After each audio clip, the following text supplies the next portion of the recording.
Are you deaf, old man? The question sliced through the shimmering heat of the Camp Pendleton firing range, sharp and serrated. It was aimed at a figure who seemed more a part of the landscape than an intruder upon it, a man folded into a simple wooden chair, his back to a line of the most advanced sniper systems on the planet. He wore a faded tweed jacket despite the California sun, and his hands, resting on the stock of an ancient-looking rifle, were gnarled like old oak roots. Corporal Bryce Keller, USMC, stood over him, a perfect specimen of the modern warrior. His digital camouflage was crisp, his muscles were coiled springs of power beneath the fabric, and the M110A1 rifle slung over his shoulder was a matte black sculpture of lethal precision. Keller's world was one of data, of wind speed calculations measured in fractions, of ballistics computers and laser rangefinders. This old man was an anomaly, a glitch in the system, a piece of dust on the pristine lens of progress. The old man did not flinch. He did not even turn his head. His gaze remained fixed downrange, where distant targets wavered like ghosts in the rising heat. His silence was a physical thing, a heavy blanket that smothered Keller's impatience. It was, to the corporal, the ultimate sign of disrespect. "I said, move it," Keller repeated, his voice louder now, laced with the corrosive confidence of a 22-year-old who had never known a world he could not dominate. "This is a live-fire training area for fleet anti-terrorism security teams. You can't just park your antique collection here.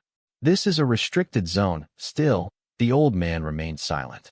His posture was one of immense, unyielding patience, like a mountain waiting for a storm to pass. This infuriated Keller more than any argument could have. It was a passive denial of his authority, of his very presence. He was used to being seen, to being obeyed. This man looked straight through him, as if he were nothing more than a distortion in the air. Keller took a step closer, his shadow falling over the man and his rifle. He gestured with a contemptuous flick of his wrist toward the weapon cradled in the old man's lap. It was an M40, a relic from a forgotten war, its wooden stock worn smooth and dark with the oil of decades of handling. But it was the scope that truly drew Keller's scorn.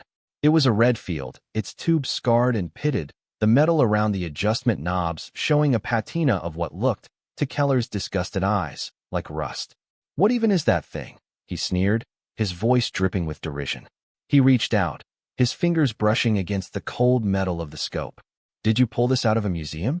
Or maybe a trash heap? Look at this rust. You probably can't even see through the glass." The moment his fingers made contact, a flicker, a barely perceptible tremor, ran through the old man's frame. For the first time, he turned his head slowly, and his eyes met Keller's. They were pale blue, the color of a winter sky, and held a depth that seemed to stretch back through time itself. They were not angry. They were not afraid. They were simply ancient. "It is not rust," the old man said. His voice was quiet, raspy, like dry leaves skittering across pavement. It held no defiance, only a simple statement of fact. The touch, the sneering question, the scent of cordite and hot dust. It all combined into a key, turning a lock deep within the old man's mind. The sun-baked range of Camp Pendleton dissolved, the sharp crack of modern rifles fading into a ceaseless, torrential drumming. The heat was replaced by a suffocating, wet humidity that clung to his skin like a second self. He was no longer 80. He was 20, his body a whipcord of muscle and honed instinct. The rifle in his hands was not a relic. It was new, its stock still smelling of linseed oil. He was lying in thick, red mud, the rain plastering his hair to his skull, the jungle around him a living, breathing entity of shadows and unseen threats. It was 1968, the Ashau Valley. His spotter, a kid from Ohio named Danny, was pressed against his side, hissing coordinates into the radio handset. "Phantom, this is Watchtower. We have enemy mortar crews setting up, grid square 7-8, 9er. They're bracketing Charlie Company. You are our only asset in range. Can you confirm visual?" Arthur Corrigan pressed his eye to the Redfield scope. The glass was clear then, a perfect window into a world of green and gray. He found them. 3 men, moving with practiced efficiency around a heavy mortar tube nearly 1,000 yards away, partially obscured by a curtain of monsoon rain and thick elephant grass. It was an impossible shot, a shot nobody would even attempt. Visual confirmed. Watchtower. Art breathed into his own mic. But the wind, it's a beast. The rain was driving sideways, a solid wall of water that would send his bullet tumbling. Danny was already working the calculations, his pencil flying across a waterproof notepad, his mind a furious engine of mathematics and instinct. "Give me a 10 mil holdover, Art," Danny whispered, his voice tight with tension. "Lead him by a full body length. You have to account for the drift and the drop. Fire on the lull. You'll only get 1 inch." Art's world shrank to the circular image in his scope. His breathing slowed until it was almost non-existent. The jungle, the war, the fear, it all melted away. There was only him, the rifle, and the man in the crosshairs. He waited.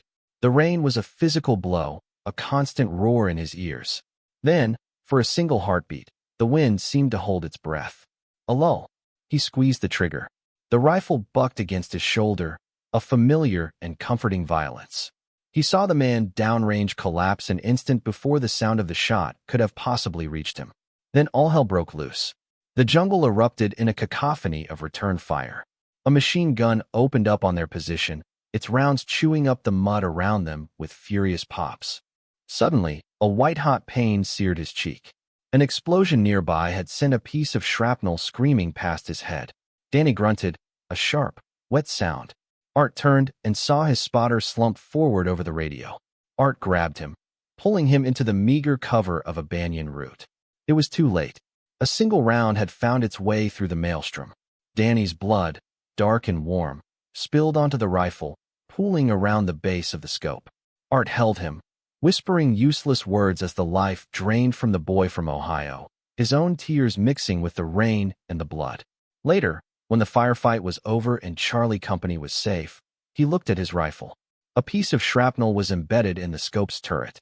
Danny's blood had begun to dry in the crevices of the metal, a dark, permanent stain.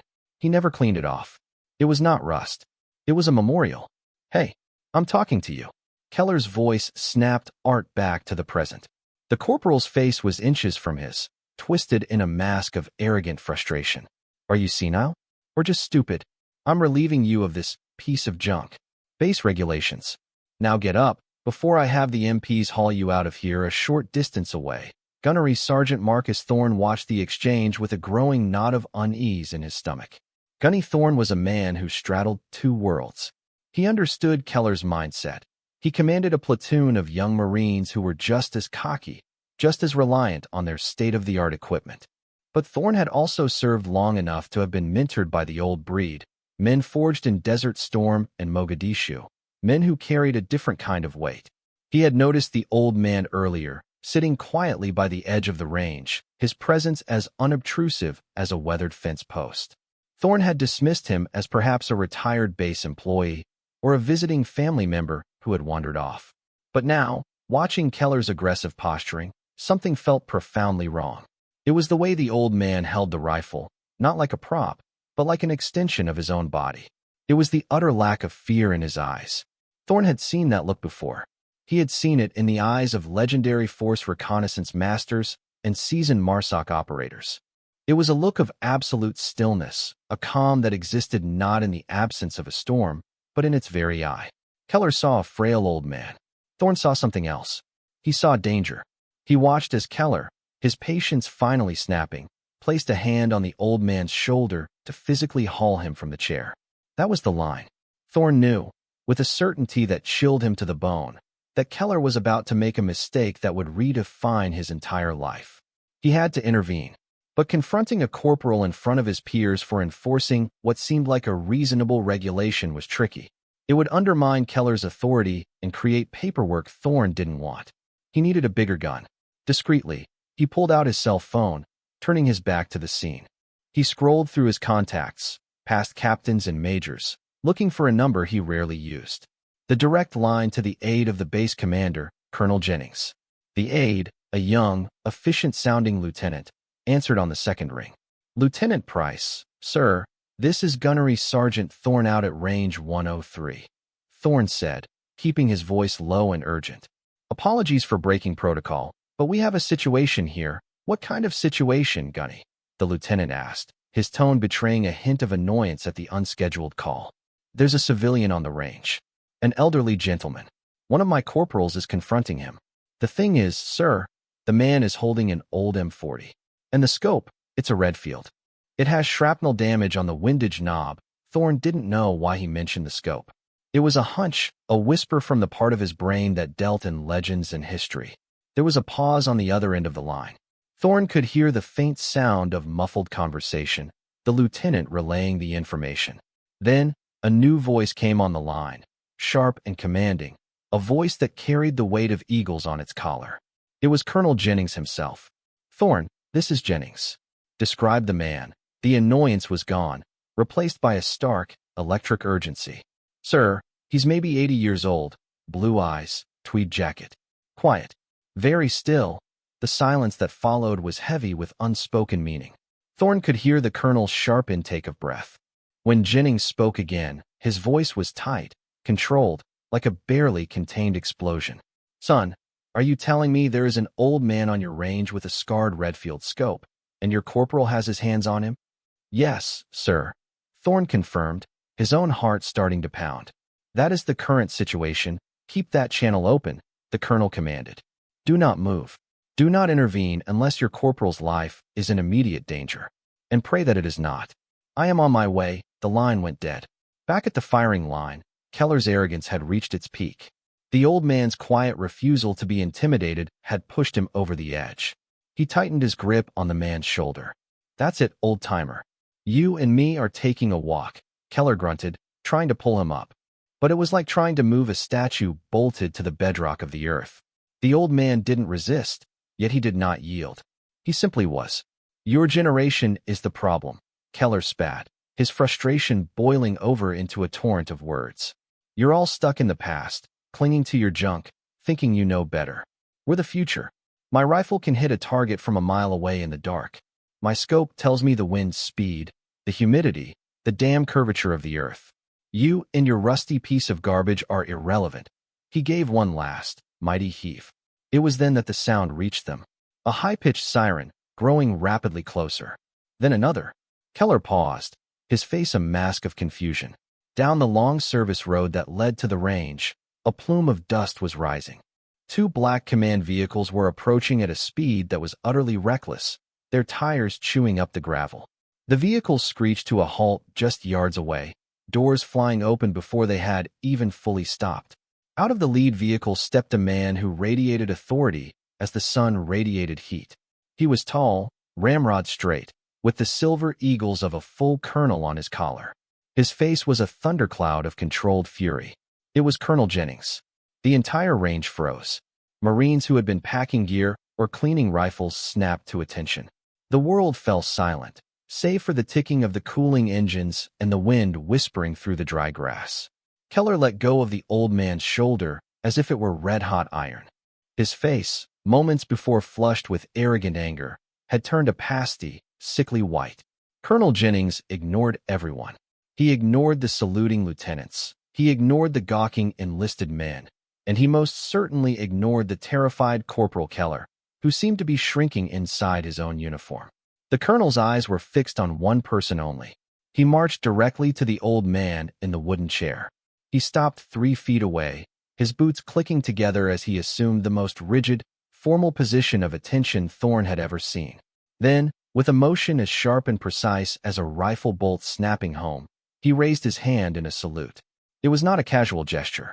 It was a salute of profound, almost reverent respect, the kind a soldier might render to a living monument. "Sergeant Major Corrigan." The colonel's voice boomed across the silent range, clear and resonant. "It is an honor, sir." Arthur Corrigan looked up at the colonel and gave a slow, tired nod. "At ease, Colonel. No need for all this fuss." Jennings dropped his salute but remained at attention.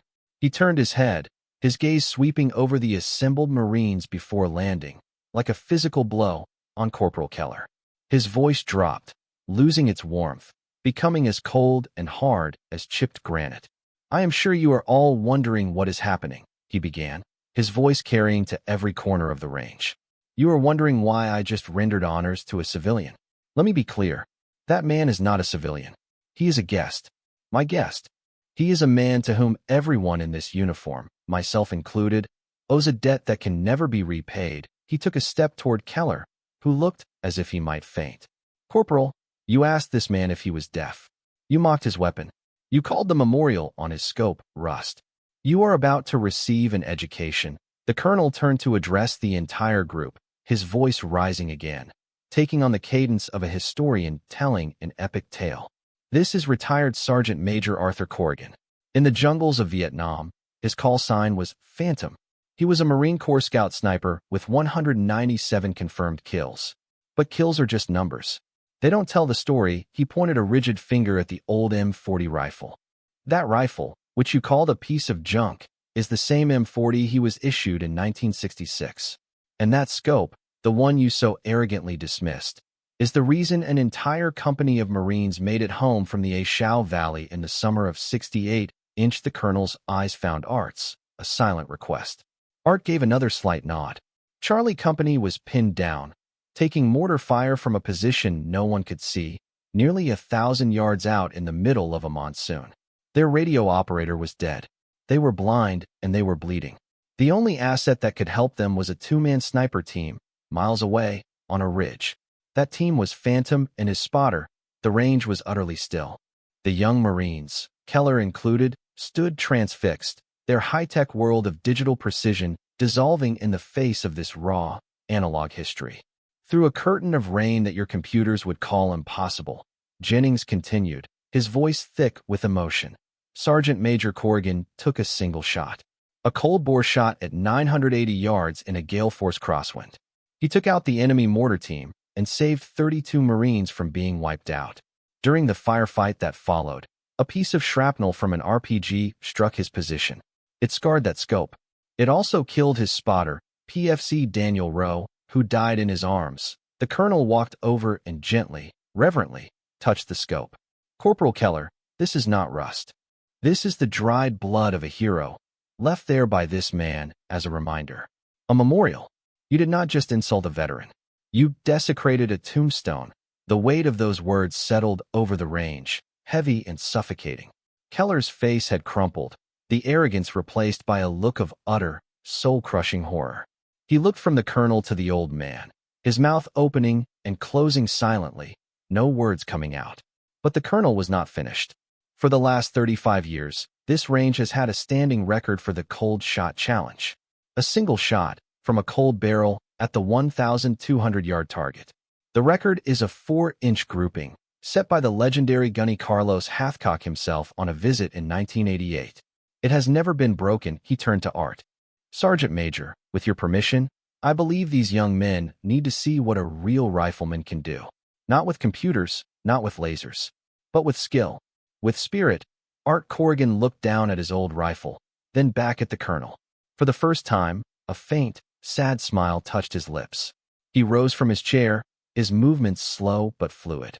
He walked to the firing line, Keller and the other Marines parting before him like the sea before Moses.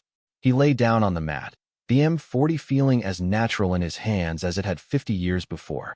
He settled the stock into his shoulder, ignoring the high-tech spotting scopes and wind meters being offered to him. He didn't need them. He could feel the wind on his cheek. He could see the mirage. He knew this rifle. He knew its soul. His world shrank once more to the circle of light in the old Redfield scope. He took a single, slow breath, let half of it out, and squeezed the trigger. The crack of the old rifle was different from the sharp, supersonic whip of the modern weapons. It was a deeper, more resonant boom, an echo from another time. The recoil was a familiar old friend. Downrange, a full 1,200 yards away, the steel target rang with a clear, sharp ping. A young Marine at a spotting scope gasped. Dead center. Sir, it's dead center. It's a bullseye. The range officer, a seasoned master sergeant, hurried to the target camera feed. He stared at the monitor, his eyes wide with disbelief. He keyed his microphone, his voice trembling slightly. Colonel Jennings, sir, the shot it's through the bolt hole from the last time the target was mounted. It's a perfect center punch. The grouping is 0-inch. A wave of stunned silence was followed by a ripple of spontaneous, thunderous applause from the Marines. They were clapping not just for the shot, but for the man, for the legend that had just walked among them. Arthur Corrigan said nothing. He simply worked the bolt, ejected the spent brass casing, and laid the rifle gently back on the mat. He had not done it for them. He had done it for Danny. Colonel Jennings let the applause die down before turning his icy gaze back to Keller. "Corporal," he said, his voice dangerously quiet. "Report to my office at 1600. You and I are going to have a long talk about the history of this corps and about the difference between arrogance and confidence. You are a disgrace to that uniform today. It will be my personal mission to ensure you learn how to be worthy of it again." Dismissed, Keller, his face ashen, could only manage a choked, "Aye, sir." He turned and walked away, his back ramrod straight, but his entire being seemed to have collapsed inward. As the crowd of Marines began to disperse, still buzzing with what they had witnessed, Art Corrigan walked over to the colonel. "He's just a boy, Jim," he said quietly. "Full of fire. The Corps needs that fire. You'll just need to teach him where to point it." Jennings sighed, the anger draining from his face, leaving only a deep respect. "You're a better man than I am, Art." After all that, the boy didn't know. Art replied, his gaze distant. "Now he does. That's all that matters." The lesson, the story of Corporal Keller and the Phantom of the Ashal, became a legend at Camp Pendleton. It was a cautionary tale told by drill instructors and grizzled gunnery sergeants to every new batch of recruits. The Corrigan rule was unofficially implemented. If you see an old man who looks like he doesn't belong, treat him like he owns the place, because he probably built it. Keller was not discharged. As Art had wished, he was retrained. He spent 6 months on mess duty, followed by a year of archival work in the base library, tasked with digitizing the service records of Vietnam-era Marines.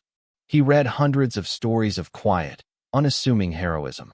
He learned humility one dusty file at a time. Months later, on a cool Tuesday morning, Arthur Corrigan sat in a small diner off the base, nursing a cup of black coffee and reading the paper. The bell over the door jingled, and a young Marine walked in. He was leaner than Art remembered, the cocky swagger gone, replaced by a quiet solemnity. It was Bryce Keller. He saw Art in the booth and froze for a moment. Then, he walked to the counter, spoke quietly with the waitress, and paid. He walked over to Art's table. He did not speak. He simply placed a fresh, steaming mug of coffee on the table beside Art's newspaper. Art looked up from his paper, his pale blue eyes meeting Keller's. The young Marine's face was filled with a respect so profound it was almost painful. He gave a short, sharp nod, the kind of gesture that says more than words ever could. Then he turned and walked out of the diner. Art watched him go. He took a sip from the new cup of coffee. The lesson was complete. The fire had been aimed. He picked up his paper and continued to read. A quiet old man in a tweed jacket, a silent guardian of a history written in blood and sacrifice, forever etched behind the scarred lens of a rusty scope.